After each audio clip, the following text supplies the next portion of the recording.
Cette semaine, j'ai un patient qui est venu me voir, il avait environ 50 ans, puis ça faisait une semaine qu'il était plus capable de bouger son bras.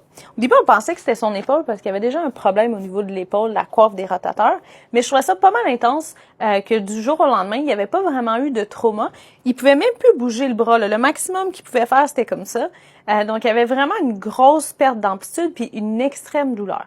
Fait que c'est un syndrome qui est extrêmement rare auquel il faut penser, que moi, j'avais jamais vu avant. C'est le syndrome de Parsonage-Turner. Fait que c'est une atteinte du plexus brachial. On a le plexus brachial qui sort, on a les vertèbres au niveau du cou, puis ça passe sous la clavicule. Puis s'il y a une atteinte de ce nerf-là, ben justement, on sera plus capable de bouger le bras.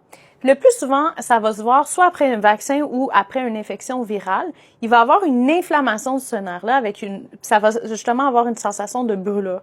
Même le patient, il avait été à l'urgence, en fait, cette journée-là. Puis ils ont fait une échographie de l'épaule qui était normale. L'autre diagnostic que ça aurait pu être pour ce patient-là, c'est une hernie discale, parce que l'hernie peut aussi venir irriter le nerf puis causer un peu les mêmes symptômes. Mais de la manière qu'il décrivait, ça avait l'air plus du syndrome. Puis comment on fait pour le différencier? En fait, on a demandé un IRM.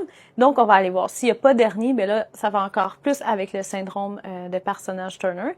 Puis, ça prend du temps, malheureusement, là. Il était pas mal découragé quand j'ai dit que la récupération, c'est jusqu'à 2 ans.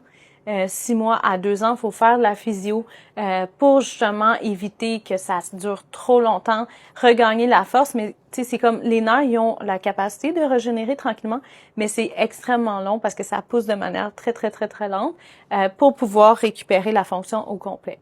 Fait que c'est quelque chose de grave qui est vraiment pas le fun, mais heureusement, ça revient, même si c'est long, au moins vous n'êtes pas pris toute votre vie comme ça. Mais ça prend beaucoup de patience. Souvent, on va donner aussi des médicaments antidouleurs pour pouvoir passer à travers la phase aiguë qui est extrêmement douloureuse. Donc voilà, j'avais juste envie de vous partager parce que c'est un cas rare que moi, c'était la première fois que je voyais.